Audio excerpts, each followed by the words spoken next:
YS Jaganmohan Reddy గారి వీరాభిమాని. వైఎస్ఆర్సీపీకి సభ్యత్వం తీసుకోకపోయినా కానీ వైఎస్ఆర్సీపీకి కీలకమైన కార్యకర్త శ్రీరెడ్డి. సో త్వరలో శ్రీరెడ్డి అరెస్ట్ ఉండబోతుంది.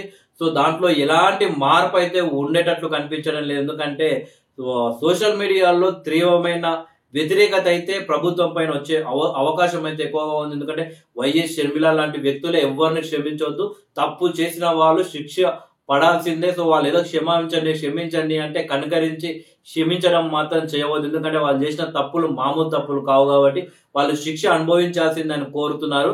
అలాగే కింది స్థాయి తెలుగుదేశం జనసేన కార్యకర్తలే కాదు, ప్రజలు న్యూట్రల్ గా ఉండే ప్రజలు కూడా శ్రీరెడ్డి లాంటి వ్యక్తులను శిక్షించాలని కోరుకుంటారు. సో ప్రభుత్వం ఎట్టి పరిస్థితుల్లో కూడా శ్రీరెడ్డిని విడిచే అవకాశాలు అయితే లేవు. సో కొందరు అయితే సోషల్ మీడియాలో శ్రీరెడ్డిని విడిచిపెడతారా, ఆమె క్షమించమని లేఖ రాసింది. సరే, ఈ పవన్ కళ్యాణ్ గారికి, నారా లోకేష్, చంద్రబాబు నాయుడు గారికి కొంత సింపతి ఎక్కువ, ఎమోషనల్ అవుతారు. సో ఆడపిల్లని బాధ పెట్టుడు ఎందుకు, ఆమె పాపను ఆమెనే పోతుందని చెప్పేసి విడిచిపెడతారా అని చెప్పేసి అనుకుంటున్నారు.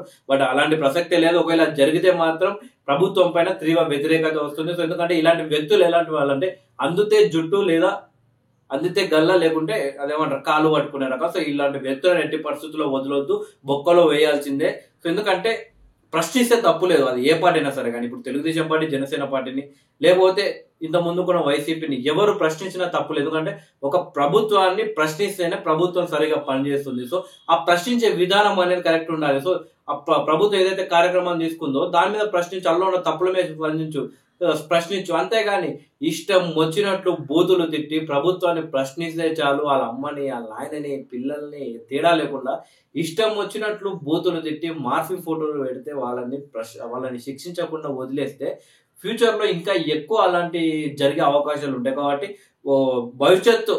ఏపీ భవిష్యత్తు ప్రమాదంలో పడొద్దంటే ఇలాంటి వ్యక్తులకు శిక్ష పడాల్సిందే. ఇకపోతే ఇప్పుడు మన శ్రీరెడ్డి ఇంకొక టాపిక్ ఏంటంటే, గుడివాడ అమర్నాథ్ ఎవరైతే మాజీ మంత్రి ఉన్నాడో ఆయన ఏమన్నాడు, శ్రీరెడ్డికి మా పార్టీకి సంబంధం ఏంది, శ్రీరెడ్డి ఎవరు, శ్రీరెడ్డికి మా పార్టీలో సభ్యత్వం ఉందా అని అంటున్నాడు. అసలు శ్రీరెడ్డి ఇప్పుడు అడగాల్సింది, గుడివాడ అమర్నాథ్ కోడి గుడ్డు పెట్టిన తర్వాత ఈ కోడి గుడ్డు మా ఇంట్లో ఎందుకు ఎట్టింది, ఇలాంటివి అన్నీ కాదు.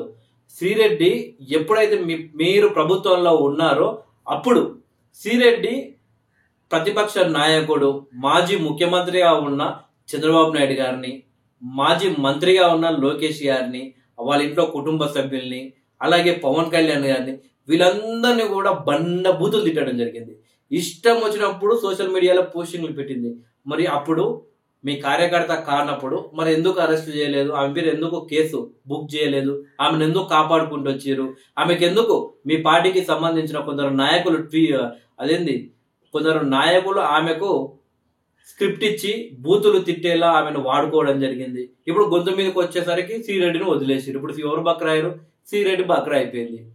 సో ఇప్పుడు ఇక్కడనేమో తెలుగుదేశం పార్టీ నాయకులు, కార్యకర్తలు, జనసేన వాళ్ళు టార్గెట్ చేసిరు. ఆమె చేసిన పాపాలు అంటే గత ప్రభుత్వంలో ఆమె తిట్టిన బూతులు అవి ఇవి అన్ని కేసులు అయినాయి. ఇప్పుడు ఆమె ఇలా తిట్టిందని చెప్పేసి కేసులు పెట్టారు కొన్ని చోట్ల ఏపీలో. ఇప్పుడు వైఎస్ఆర్సీపీ ఏమో మా కార్యకర్తనే కాదు, మాకు సంబంధమే లేదు ఆమెతోటి, బోరుగడ్డ అనిల్ ఎవరో తెలియదు, మాకు శ్రీరెడ్డి ఎవరో తెలియదు అని స్టేట్మెంట్ ఇస్తారు. సో ఏం చెప్పాలనుకుంటున్నారు? అసలు మీ కార్యకర్త కానప్పుడు గత ప్రభుత్వంలో మీ పార్టీకి చెడ్డ పేరు తెచ్చేలా మాట్లాడినప్పుడు ఎందుకు ఆమెను ఆపే ప్రయత్నం చేయలేదు? ఇప్పుడు వచ్చి మా కార్యకర్త కాదు అంటే సోషల్ మీడియాలో ఆమె ఎవరి కోసం పోరాటం చేసింది?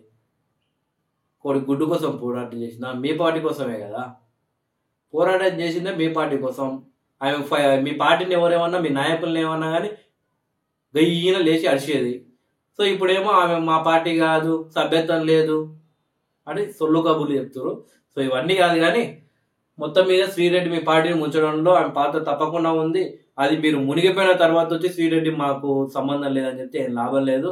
సో ఆ ముఖం అప్పుడే చెప్తే మీ పార్టీ ఒకవేళ చెప్పలేం 11 కాస్త కొంచెం మెరుగు 21 వరకు నొద్దేమో అలాంటి వ్యక్తులను అప్పుడే ఆపుతుంటే. సో అప్పుడేం బుద్ధి లేదు, ఇప్పుడు బుద్ధి వచ్చే లాభం. సరే, మొత్తానికైతే ఇది శ్రీరెడ్డి పరిస్థితి. శ్రీరెడ్డి మా పార్టీకి సంబంధం లేదు, శ్రీరెడ్డి మా కార్యకర్తనే కాదు, అసలు సభ్యత్వమే లేదు ఆమె పార్టీలో, ఆమె ఎవరు చెప్పడానికి మా పార్టీ గురించి అని చెప్పేసి మొత్తానికైతే వైఎస్ఆర్సీపీ ఇప్పుడైతే నోరు విప్పడం జరిగింది. శ్రీరెడ్డి గురించి మాట్లాడుతుంది సంబంధం లేదని. సో శ్రీరెడ్డి ఎలా రియాక్ట్ అవుతుందో చూడాలి మరి.